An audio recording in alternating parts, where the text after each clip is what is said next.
The film opens in Russia, where a family of 3 is relaxing by a river. Sergei Alyashkov, who is the youngest member in the family, he brags to his elder brother and mother about being on top of a tree while German fighter aircraft fly by. The mother hastily instructs her children to shelter in the bushes, but the 6-year-old insists on striking the plane with a slingshot.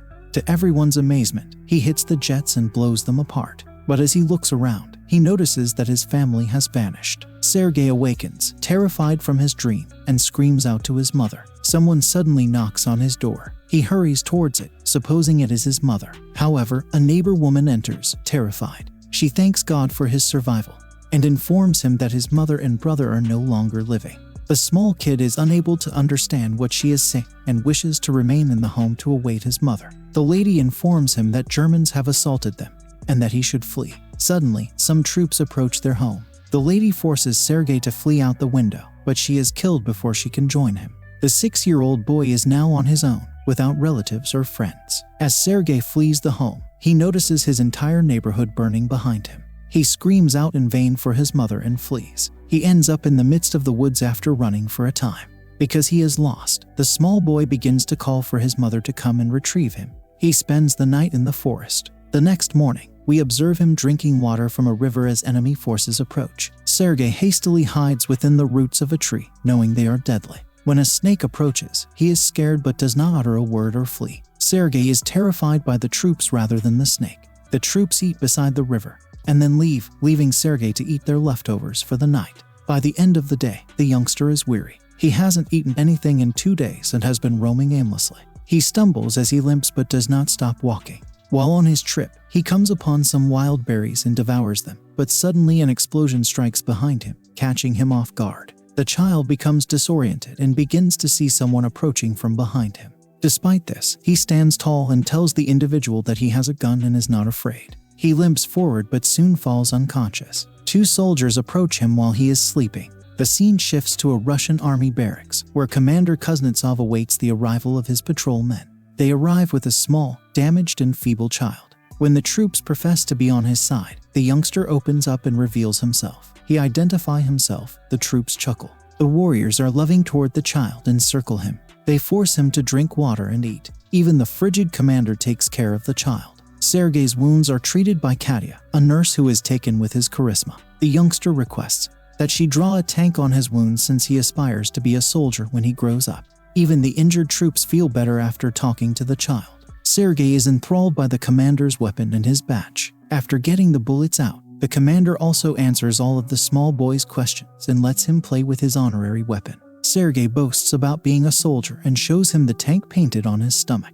The youngster is recovering fast. The nurse Katya requests that the youngster stays with the unit, but the commander refuses, stating that it will be unsafe. He prefers to transfer Sergei to an orphanage. Sergei occupied all of the troops' leisure time. Throughout the day, he is visited by a large number of people. They feed him food received from faraway families and even let him play with their binoculars. One day, a soldier approaches the commander and requests that the youngster remains with the regiment. The troops have formed an attachment to the child and see him as their own. His presence lifts the burden of battle from their shoulders. On the other hand, the commandant is determined to transfer the youngster to the orphanage for his own protection.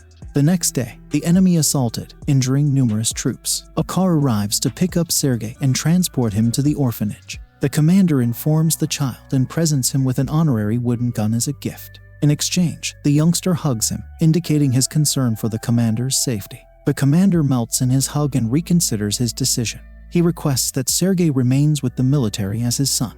That night, the troops search for little army outfits for the tiny kid. They are overjoyed that Sergei will be staying with them. Sergei is awakened by the commander and given the clothing. He puts them on and sprints about like a genuine soldier. The others begin to refer to him as their little military child. The Germans commence an air attack on the regiment as the child rushes about. The troops rush Sergei to a secure location and attack the others. The number of injured troops is gradually increasing. Sergei wants to help, so he provides water to parched troops. Because he has a bandage over his eyes, one of them requests that he read a letter from his family. The youngster wishes to assist but is unable to read. He grabs the letter and begins making up the contents, stating that the soldier's cow is safely returned home. When the soldier confesses he doesn't have a cow, the others encourage him to believe the narrative and laugh. He reads everyone else's messages and cheers them up in the same way. Katya and the commander are seen conversing in the following scenario. The two appear to be drawn to one another but refuse to express their sentiments. Later, Sergei informs the commander that he is an orderly in the unit and begins addressing himself as such. However, the youngster witnesses the destruction of one of the soldiers' stations as a result of the attack. The commander instructs him to remove his hat in order to pay respect to the fallen soldier. The next day, he insists on a mission from the commander. He is assigned the responsibility of distributing the letters among the men. He gets the job done quickly and even has the troops dance for him. The next day, Sergei ventures away from the base with his binoculars. He notices someone's leg moving from within a haystack while he is playing with it. He returns to the unit and informs the men of his discoveries. The troops are doubtful, but they accompany the youngster nevertheless. When they get close to the haystack, they are informed that 2 German agents are hidden behind it. The spies are apprehended, and the child is commended for his wits. The captain shows Sergei the official documents for his adoption that night. He is now the child's legal father. Sergei is aware of the commander's affections for Katya, so he brings him to confess to her. However, when they observe her chatting to another man, they incorrectly presume she is interested in someone else. The Germans strike the base once more. This time, Sergei lends his strength to the military by delivering ammo to the men on the front lines, but the soldiers ordered him to return to the shed since it is too hazardous outdoors. When he arrives in the shed, he discovers the commander and others in a state of panic because the phone connection with the colonel has been severed. A soldier is dispatched to repair the damaged cables. Sergei pursues the soldier and discovers that he has been mortally wounded. He approaches the dying soldier and asks how he can repair the cables himself. The link is restored, and additional troops are dispatched. 6-year-olds save everyone's lives. We later witness the commander and Katya conversing by the river. Finally, the commander confesses his feelings for her and begs her to be Sergei's mother. Katya is overjoyed, but before she can say anything, a soldier approaches them and hands the commander a letter stating that they have been ordered to leave the post. The next day, all of the soldiers, including Sergei, leave for their new base. However, they come upon a minefield on their route, which blows off some of their cars. The commander is injured, and Sergei's close friend, the group's orderly, is killed in the explosion.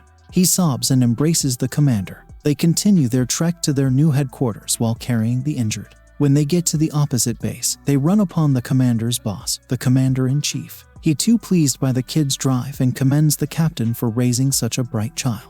The next day, their division receives a guard's flag, as does the youngster. When the general hands him his badge, he swears to save his country. Their base is savagely assaulted one night, and the commander is trapped beneath the debris. Sergei begs for his father's forgiveness and strives to save him. He summons the other soldiers, who eventually bring forth the leader. Sergei approaches a wounded commander the next day. While attempting to save the commander, his hands were injured. The child is now an indispensable member of the team. He has no family other than them and follows them everywhere they go during the conflict. The film concludes with the unit transferring to a new base. A voice in the background says he even fought in the Stalingrad War and made it to Poland with the army. He is now renowned as the world's youngest soldier, and the tale of his bravery has gone around the world. Subscribe for more video like this, turn on notification and leave a like to help the channel out. Thank you for watching.